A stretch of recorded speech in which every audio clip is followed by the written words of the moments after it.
Hi, this is Carrie Brownstein. This is DJ Premier. This is Darren Aronofsky. You got the RZA right here. Rose McGowan. Radiohead. Aisha Tyler. Tribe Called Quest. Fred Armisen. Prince Paul. Javier Munoz. Seth Meyers. Frankie Cosmos. Flying Lotus. Hi, we're Chaim, and you're listening to the Talkhouse Podcast.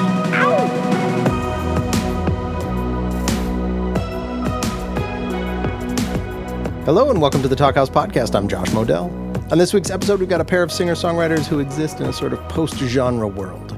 Evan Honer and Wyatt Flores. Now, Honer first came to wider attention with a cover of Tyler Childers' Jersey Giant, but kept people's attention with a rapid succession of progressively more polished albums, all tied together by his solid songwriting. For his latest, Everything I Wanted, Honer found himself a new home city, Nashville, where he built a studio in his garage and, as you'll hear in this conversation, locked himself away to make something bolder than he had ever made before. The result is shiny pop with a gritty heart and just a touch of country influence. Think Jason Isbell or Pine Grove, two artists Honer cites as inspirations. Check out a little bit of Curtain from Everything I Wanted right here, which I should mention was released by Honer's own active independent label, Cloverdale Records. He's a busy dude, and he'll be touring the U.S. early next year, so keep an eye out for that too.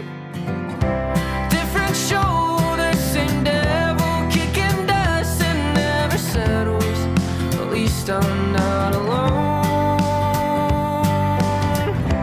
Looking out at all the faces, everything just keeps on changing. At least I'm not alone. The other half of today's conversation is Honer's friend Wyatt Flores, who travels a similar musical ground, but you can hear a bit more country in his flavor profile. Maybe that's his roots growing up in Oklahoma. If you're of the TikTok generation, you may have seen him there. If you're a bit longer in the tooth, you may have seen Flores on Stephen Colbert, NPR's Tiny Desk concert series, or even a recent Austin City Limits appearance. Part of the story behind his debut album, last year's Welcome to the Plains, was Flores' struggles with his newfound fame and a sense of imposter syndrome. While it's brave of him to put that stuff out in the open, it's pretty clear from the record that he's the real deal. In this lively conversation, these two young dudes talk about making music, about an impromptu road trip in a busted-up trailer, about the strong coffee and rowdy crowds down under, and much, much more. Enjoy.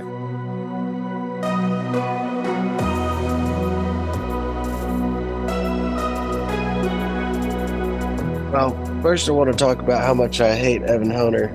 Yeah. With a passion. Ah, man. No, I'm just kidding. Where are you right now? Dude, I'm in San Antonio. I think it might be my least favorite place. You're in San Antonio? Yeah. Dog. Oh, man. I guess we're kind of close. How long are you staying in Texas? I'm here for 2 days, or 2 more days, and then I go to Houston. Are you going to be in Texas soon? Yeah, tomorrow I'll be in Lubbock, the next day after Austin, and then Saturday I'll be in Houston. Then there must have been some miscommunication because on Friday we're playing Houston, and then the next day we're playing Boston. So Wait, so you're going to truck all the way to Boston? No, we're flying, but yeah, hopefully everything works out.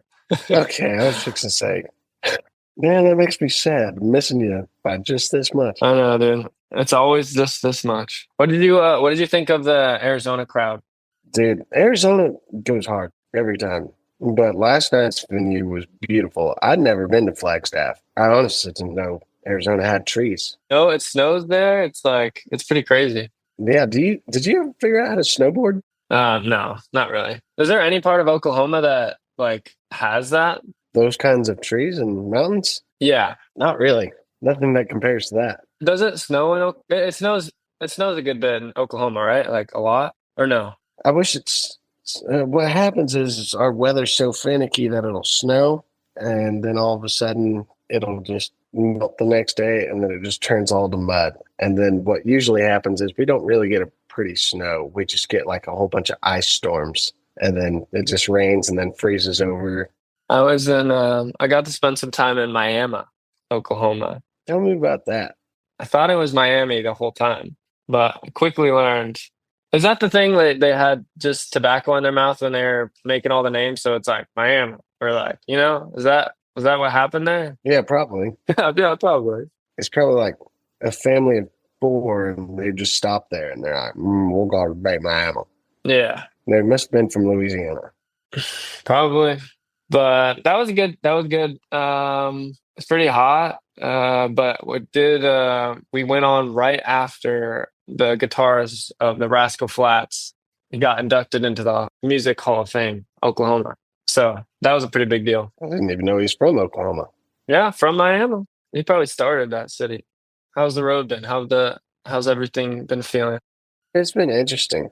Man, I'm glad that we're talking because honestly, I've been wanting to give you a call and see how it's been for you because It's overdue. I don't know. I feel like we similarly go through a lot of the same things, and life has been a lot better. But man, it has been a struggle, and it's like a weird point because I haven't released any music in almost a year, and so like everyone knows that this is like a coasting period, and for some reason, it's like some of the most on edge conversations I've had either with myself or with the band.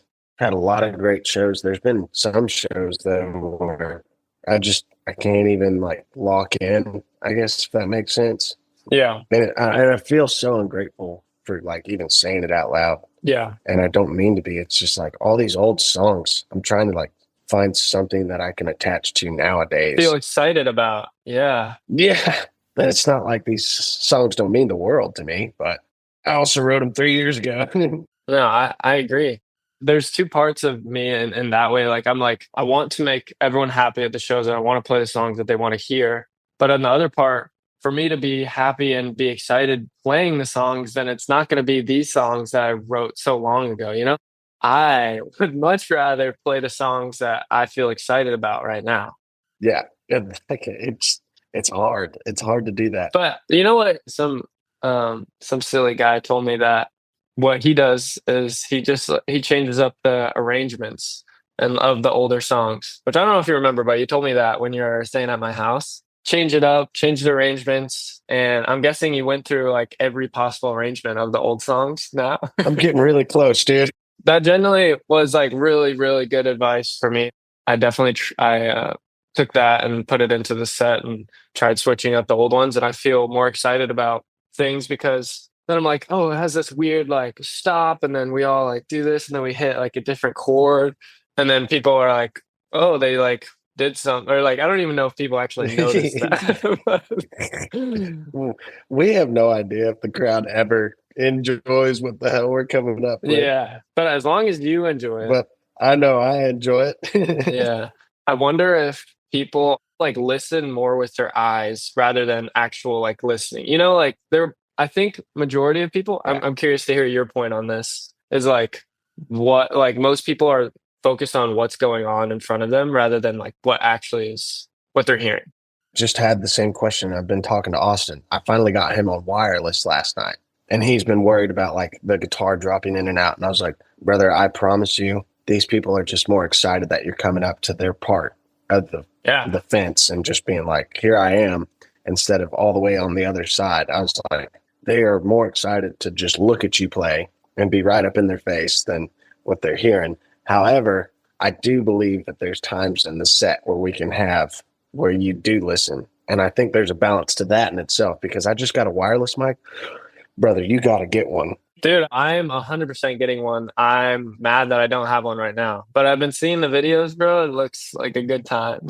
Dude, it's so much fun. Plus, like I'm scared to play without a guitar. You've seen me come up on your stage and sing with you, and I'm like, I don't know what to do with my hands. Dude, but I'm so proud of you for doing that, because I've seen you do that, and there's one song that I do that now, and I'm like sort of kind of getting used to it, but man, it's definitely a lot harder than people think to play without an instrument. Yeah, especially when you start playing with an instrument first and then start singing with it. Yeah. Then you just get locked into that. And I like find myself like missing the timings. Mm-hmm. Yeah. And that's like how I keep time.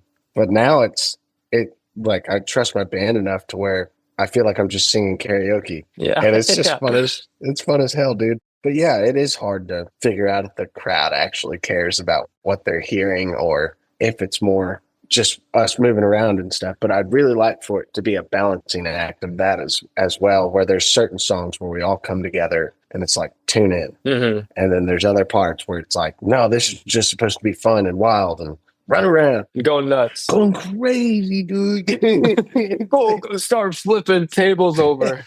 No rules. Start. Shirt brother. People are gonna be like, dude, at this point listening, they're like, what the hell are they talking about? This is I think you should leave reference if anybody knows that, but I'm fixing to start watching that show again.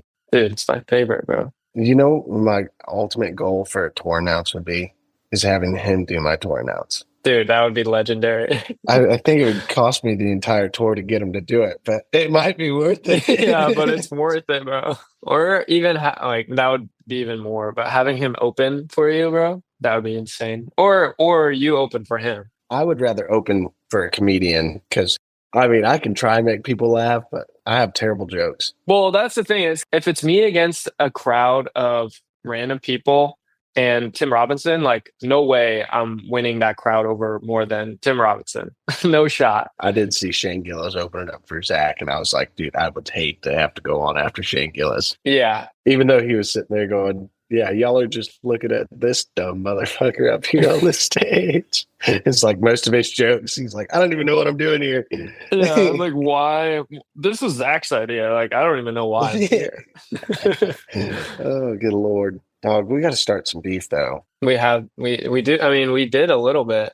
Like a little bit, but like no one believes us. I think we really have to like hit a nerve with one of us, like really say something really, really mean. I don't even think we do that. I think that we figure out how to stage a fight, but like the camera's so blurry, and then we just have everyone else do all the work for us and screaming like, stop, stop. That would be good. And then it's just like a short clip. Yeah. It's like 15 seconds long. We should that'd totally be get sick. this down. I'm down. Hopefully that nobody listens to this that watches the video. But yeah. Hey, if you see that, don't tell anyone. Just comment. It's an inside job. Yeah. I think me and you would have a pretty solid matchup. I think it'd be pretty fair. It's decently fair. We're about the same height. You definitely could do a backflip and kick me in the face. Yeah. I don't know if backflips are allowed. Yeah, I guess we'd have to come up with the rules, or someone would. Yeah, that'd be fun. I'd be interested in that.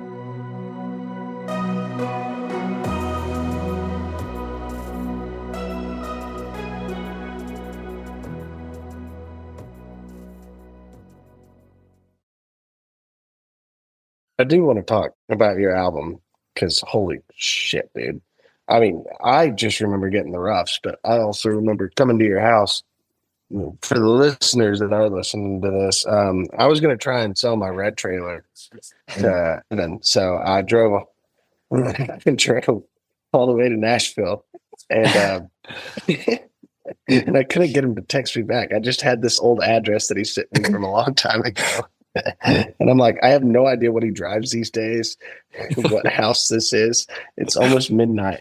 And so I'm like, I'm going to knock on someone's door because I have nowhere to go. I don't have any sleeping arrangements. So I just look at this door and I'm like, I think this might be the one. And then Brendan ended up being the one that opened up the door. Thank God. But I was scared shitless, dude. Nashville's not a place where I don't think any place is a good place to be knocking on someone's door. No, and I live in not the nicest part of town, I would say. So, oh man, so that's completely fair. But I do feel bad because he drove his heavy ass trailer for, I don't know, that's a 10-hour drive. Yeah, right. Yeah, and I ended up realizing that my little Ford Transit engine could not pull it, and there was no possible way. So I had to. I'd say, yeah, you got to bring this back. It's honestly probably a good thing because we just had to retake the entire trailer apart. And because my buddy Nick, you've met Nick. Yeah. He's one of God's own prototypes. Bieber haircut? Yeah, Bieber haircut. Is he still rocking it? Oh, absolutely. He's never changed it. Let's go. Since like 05. It's been the same. If it ain't broke. Well, the trailer was broke. He calls me and he's like, hey, man, I was going to get furniture and the side door won't shut. And I'm currently going down the highway about 75 miles an hour and the side door's just flinging wide open. And I'm like, why don't you stop and put a bungee cord on? And he goes, nah, dude, I think I'm going to keep going. And I was like, dude, I'm 1,000 miles away from you. Why did you call me to tell you know how to fix these things? And he's like, no, I just wanted to let you know that it was broke. And I was like, call my dad. And so he finally does. My dad gets him to pull off on the side of the road. And he's like, why is this guy just going to keep going? Anyway, we fixed it. That trailer has seen its better days. Those trailers really ain't meant to go around the country multiple times. after 1 month of touring, mine is like already not doing well. It's not good. I've had 3 flat tires, which is awesome. And then a good prank that the discount tire people pulled on us was that they gave us the wrong size spare. And when we popped it again, we're like, "Oh, at least we have a spare this time." And then we try to put it on, and it's not the right size. Oh, that hurts. I'd be pissed. Yeah. But anyway, about the trailers and everything, I go up to your house and I end up going into your studio that you made, which that's impressive in itself. The fact that you actually built your own studio. And then I had no idea that you'd locked yourself in there for what, 22 days at that point? Yeah, it was. But the album itself took 18 days. And at that point, we were getting ready to get on the road. So right after recording straight for 18 days, then we started rehearsing. And then that's when you pulled up. And that's why I didn't answer the phone, because I was rehearsing. I don't think fans ever realize how hard a person can actually run. And this just seems like all, lights and the stage and everything else. And you look depleted, to be completely honest. When I seen you, I was just like, can I give you a hug, bud? You look a little tired. But I understood why as soon as you sat me down and we listened to all your songs, and I knew they weren't completely finished. But dude, I was losing my mind as we just sat there and listened to every single one of them, playing them back. And I was like, good Lord. And I was never kidding with you when I said that this album is going to give a lot of people a run for their money, because it's incredible. What you're writing about is what a lot of people feel. And especially for me, I was like, why can't I just write this? But, oh, wait, Evan already did. Even though that was a lot of these songs was exactly how I was feeling. And, but your melody lines and the way that you put the band behind it in so many different ways, it just truly blew me away, because it was the best piece of art that I've seen you put together. But it was never a question of your abilities, because I always knew that you were so talented at it. It was just like, from a friend's perspective, I was just so happy because I finally got to see you put your entire brain and get all your ideas out and finally put it all together, and to see it come true. It was like, by God, you fucking did it, dude. Dude, that means the world to me, brother. That means so much to me. I think, having my own space and having set aside time was so important for me, and so crucial for the next era of my music. And it just I think it's a lot of people don't realize how, because you tour more than me, and we're both on the road so much, and it's finding time to write and record the next thing and make it what you want to be, and where finding your next I don't, whatever the word is, era, whatever it is so hard, and doing it while you're on the road, so difficult. So I think just having that time was so important. And I'm curious to hear what you think about, because I know your last album, you spent only how many days? Not a lot of days to record quite a few songs. I got probably a full month. Okay. Which was nice, but it was spaced out in between tours. So it was in Nashville, North Carolina, and then we recorded for 2 weeks in LA, and then we did 2 weeks in Nashville. And it was never one time to sit there and focus. Yeah. It was spaced out over time because of the tour. I had done that for my previous 2 albums, and I think there's a part I think that's why this album to me feels more cohesive than the last, and more all together, because every song was started in the same place and every song was finished in the same place, So I think that's something that was just from the beginning, I knew I wanted to have an album where I did that. And I don't know what the next thing is going to be, but I'm also curious to hear what you're working, or what you even think, because my taste changes so much that even now, me releasing this album, I'm obviously very proud of these songs, but my taste is already changing, where it's I'm wondering what the next thing is going to be, because I love these songs, but I'm more excited about the stuff that I'm making and that I want to create in the future, you know? And it's like so messed up because the music industry is so delayed. So when you're like ready to release the album that you spent so much time working on, you're like already ready for the next thing, you know? Oh, absolutely. And I want to say that sonically, your album is perfect. It's very fluent. And that was what we were worried about with Welcome to the Plains, because of being in multiple different studios. Mhm. It was like, is this even going to sound cohesive or, Yeah. all put together? And it ended up working out. But yeah, sonically, your album from top to bottom is just completely, it is complete, and it's easy for the listener. I guess if that makes sense. It's easy to step into that world. Yeah, I highly suggest all the listeners listen top to bottom. Yeah. Like, give an album a chance and really find the space and time to just really connect with that. And I've honestly never been one of those listeners, but nowadays I am. I listen to albums, Dude, same. and I just pick one and just fall into that mindset. I was the same way, I think. I never wanted to be one of those people. Yeah. Yeah. Now you're that guy, bro. I was like, I love listening to this. Yeah, now I'm that guy. You're that guy, dude. But it's almost like a meditation kind of thing, where it's like fall into that world and just be there for that 45 minutes to an hour, and then starting off the day. Like one day you just wake up and you're like, I'm an old man. Yeah. I'm growing up finally. I listen to albums top to bottom, how they should be and how the artist intended them to be listened to. You're a very curious person. And I think what's hard for some fans, is that when we started out, all we had was ourselves and some songs and a guitar. Mhm. And that's why it all started out all acoustic, because we didn't know any of the other sides, but we were curious people. So then all of a sudden we started figuring out different genres, different tools that we could use, different sounds.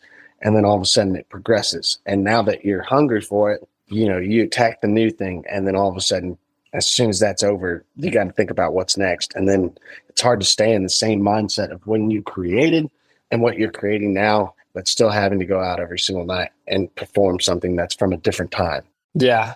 But I find it very difficult to write on the road and stuff like that, because I'm a different person when I'm on the road. I'm like in survival mode almost, and I'm just focused on playing the songs that are in the realm of the set list.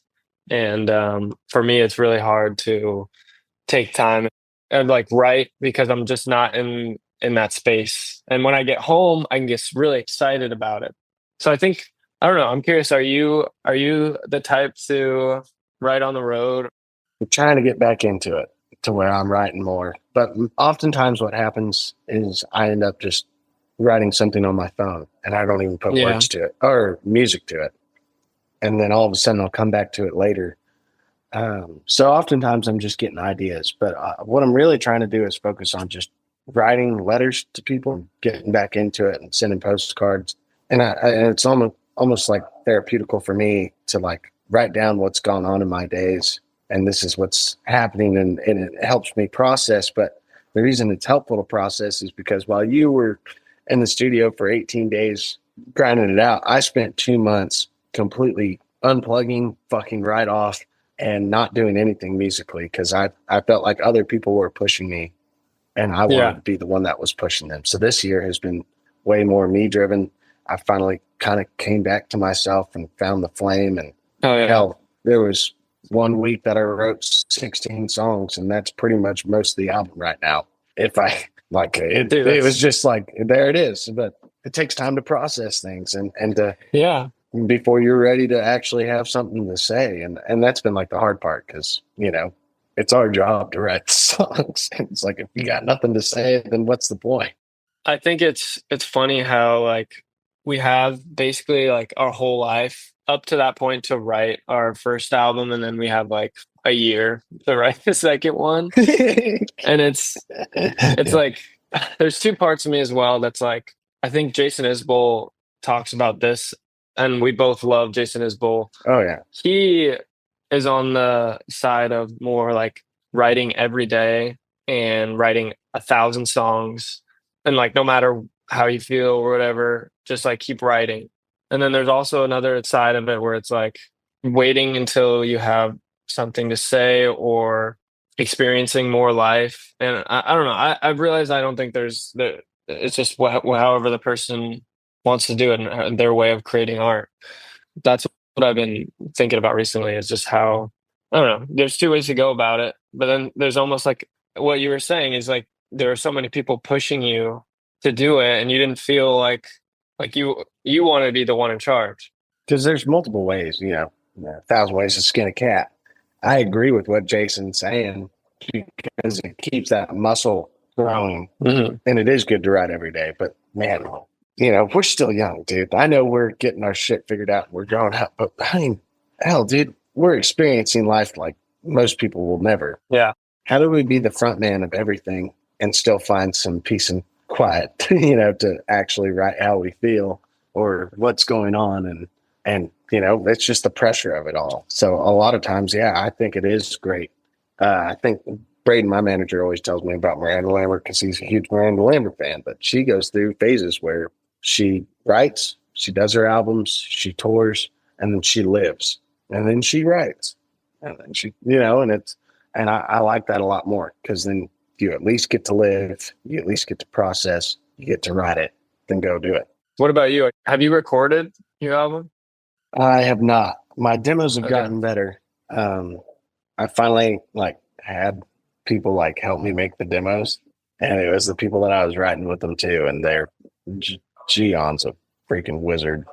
And so my demos sound a lot better than they ever have. But I got to send you these songs. I got some that are just me and a guitar, and there's like an early part in May where I was trying to get my feet back under me, and I pretty much wrote that entire month, and then I came back and I did a whole week. And man, I was grinding. I was doing 12-hour days, just Hell yeah. beating the shit out of it. There was one day I wrote 4 songs, and I was like, good Lord. And they were Damn. all none of them were shit, which is why I was like, okay, I need to keep writing because I'm feeling some type of way. But I definitely was so inspired by your album that I wanted to go for it. So there's Hell yeah. a lot more the emo 2007 is what I was after. Cause that's what your Fuck album yeah. made me feel again. And I was like, you know what? Fuck yeah. And I don't even know how to describe it. It's got so many different styles to it too. I finally got a sexy song, dude. I'm excited for it. Oh, Dude, I've never like a sexy time song or It's pretty much about whenever someone's teasing you through the telephone, you're gonna drive however far you need to. shit, dude. I still haven't written my song of that. Yeah, I want to so bad, but it just hasn't happened. I'm very excited. You got to send me that after this. Oh, dude, but you've inspired me so much to go into that side of things, and some of these melodies I've never done before, and it's just been me following you, just being all right, what different melodies can I find and for these songs, and also I started doing my own harmonies, Hell yeah. and that's changed everything. I'm like, oh my God, It's so fun. It's so fun. dude, I didn't realize how much it would help me because now that I'm singing without a mic too, I'm finding new melodies. And I told Jay, my front of house guy, thank you for getting me all this stuff because I finally feel like I'm back in the studio 2 years ago, getting to redo some of these vocal runs. Hell yeah. And it's more creative. Yeah. Now, do you feel like when you're on stage, you're kind of experimenting with on the fly, just create melodies that you wouldn't have normally tried, be it a year ago, you know? Oh yeah, there's definitely times where it fails completely. Yeah, and I'm yeah. like, oh God, no. Yeah. Try not to show your failure too much, and then yeah. Yeah. I just turn away. I'm like, that was not supposed to happen. And then there's other times where it's been I don't know what that is. It might have worked, it might have not. And then today, I'm going to go through our board tapes from last night and see what did stick and see what doesn't. And then during sound check, we'll rehearse it all again. And it's fun to keep on trying after new things. But for the first time ever, I'm getting to redo vocal lines, and it's unlocking this whole new thing. I don't even know. I'm in a good place for it. Plus, I didn't even tell you this. Reed to show Conley. He's playing with us. He just did his saw first show with that. us last night. You seen it? Dude, I literally saw it right before this. I was like, bro, he's got a 7-piece now. What the hell? You get a steel player, I get the steel Yeah, player. I mean, is he just doing steel, or is he doing banjo No, too? he's doing banjo, steel, and dobro. Holy shit, bro, that's insane. And then last night we had the grill out and we are doing fried chicken, and I didn't realize he also could like shred on guitar. So he was playing with the Rudy brothers while we're just cooking after this show, and he was just having fun. I was like, I can't even. I can barely play guitar. I think if there's any person that can play the steel, even like attempt to sit on the pedal steel, like just even attempt to play it, like guaranteed they can shred, and they are one of the greatest guitar players you've ever met. Like just guaranteed, just from playing the steel is the heart so hard to play. And there's so many ways that you can mess it up too, dude. And I was inspired by you as like when we played our co-headline show, and how like if I don't have a solo like prepared, I don't really want to like try, and I'm inspired by you in the sense of like, you're just like, fuck it. Like, let's just go. Like, we don't have anything prepared, but and it sounds great. Oh, people hate me for it. No, dude, no, I'm inspired by it. I think it's cool. I do think that the band doesn't like it, but because I've also been like right before we go on, we're like, okay, what if we went halftime here, and what if we did a stop right here? They're like, do you think we should like rehearse this before? Yeah, I get in trouble for it all the time. I've seen the video of you adding more stuff right before the show. It's like, yeah, I know that. I'm like, what if we just, scratch the entire plan that we've been working on and not just do something else? Why do you think that is? That we are like, well, yeah. Why do you think that is? Why do you think we do that too? I think at times it's because I'm curious and I know that an idea could possibly work. And then there's other times where I feel like I am just looking for something. I'm trying to find a new feeling. Yeah. Or chase an old feeling. If I'm really honest with myself, then I would agree with you. And sometimes I do think I'm just like chasing something just to chase it, not for any particular reason. I think there's just something. It's like a little bit of an adrenaline rush for me. It's like, we're stepping on stage to this audience, and we have never done this thing that we're about to do. It's just nice to have that little bit of edge in your set. And another thing, people people don't mind when you mess up. Sometimes I've had people come up to me like, I really liked it when you forgot your lyrics. I'm like, that made me. What does that even mean? I'm like, well, like personally, that I thought about. I'm like, I'm thinking about me forgetting the lyrics, the show, like a year ago. Like I think about that, and people are like, oh no, just really showed how you're human. And I'm like, okay, so you want me to? Sure, dude. But it's true. There's times where I've completely fucked something up, and then I'm like, all right, when in doubt, chorus it out. Then I'll just go straight into the color. I mean, we totally messed up Operator. Oh my God. I'm going to learn that song, dude. I have to sit down and learn it. That was on me, bro. I only know the first verse and part of the other second verse. Yeah, I got confused. Recently, I've been tweeting a bit more, or X, whatever. I don't know.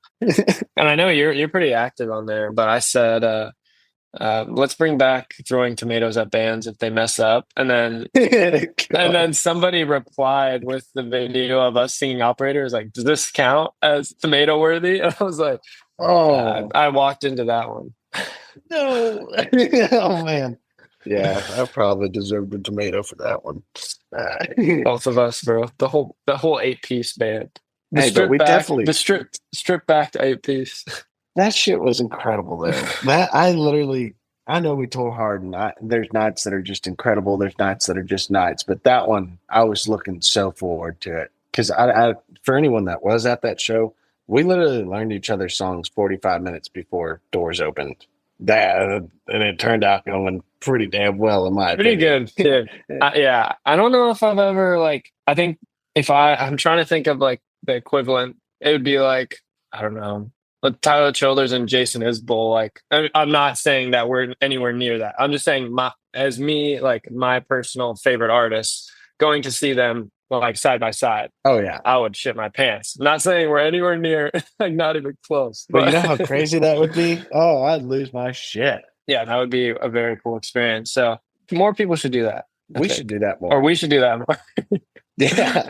I still do love the idea of me and you just doing our own tour for shits and giggles. And me and you just go have fun. We'll get someone to like be our tour manager. Yeah. But really, it's just going to be us going around the country just having fun. Dude, I'm so down. I'm so down. By the way, how was the UK? I'm fixing to go there in like 2 weeks for like a month. I had a great time. I had, honestly, and I think the last however many shows, like 20 shows that I've done, have felt a lot better, and I've felt more level-headed after the shows rather than really low or really high, which I didn't know if it was possible, honestly. But it started in Europe, and I think it was just like the crowds are very respectful, and I felt like I kind of had to earn their like trust and almost like rowdiness. So it was like towards the end, like I felt accomplished, that everybody was like jumping up and down, But for example, like Manchester, like they're very quiet, they're very respectful. I feel like I had something to prove, and by the end of it, they're all jumping up there. They had chants and stuff like that. And from the start of it, it was just like, nobody said, you can hear a pin drop, which is cool. And I love both of those. And if I'm able to capture both of them, and I felt really good, and I felt most of the shows in Europe and the UK felt like that to me. And they're very respectful, and I felt like I had to earn it, and I felt good about it, Yeah. And it's hard to do that. Hard to have a good mindset, especially the first time going over there. Because when you can hear a pin drop, you're like, oh my God, dude, get me out of here. This is so uncomfortable. Because we're used to how things are in America. And it is beautiful to see like how much they respect it. And honestly, just the way their culture is like crazy. Yeah. Dude, well, you went to Australia recently. I'm going to Australia for the first time in November. Brother. I would get dual citizenship. I never thought that I'd say that because I do love America, but I would get dual citizenship. Wow. It feels like it's a place made for me. Wow. Very surprised. Also, beware. The coffee is the strongest thing. It is liquid cocaine. You will be wired. Their coffee is strong, and it's delicious, and it is strong. All right. Be careful on the coffee. Don't they have like, I don't know, crazy bugs and spiders over there, right? Did you see any crazy spiders? I seen all sorts of crazy stuff because we went to this Australian zoo. And so we got to see all sorts of crazy things. I didn't see insects as much, but the snakes, dog. Oh, that freaked me out. But yeah, they got all sorts of crazy animals over there. But you can also pet all the little kangaroos, and they're super chill. They're like weird deer that are like bred with possums, And also the reason we're calling ours the Ben Chicken Tour is because like the first piece of wildlife I seen was I couldn't sleep at all because we just came from Glasgow and then flew all the way to Sydney. And so I was just like, screw it, I'm going to go see the Opera House.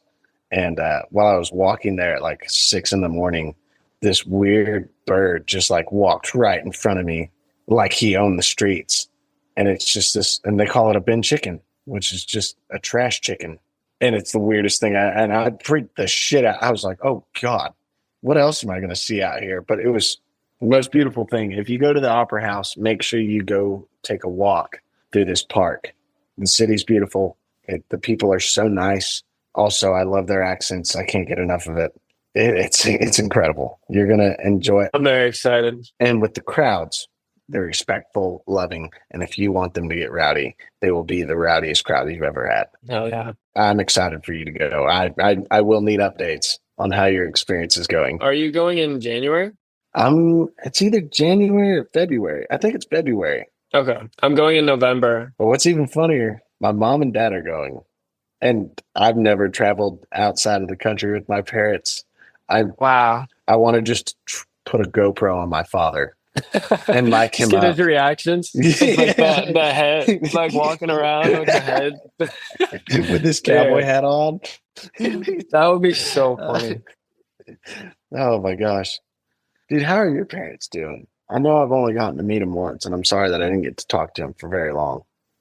My dad's a big fan, bro, of you, and he listens to you a bunch. So my parents are doing good. We need to do a camping trip. We need to go to Lake. When do you have time?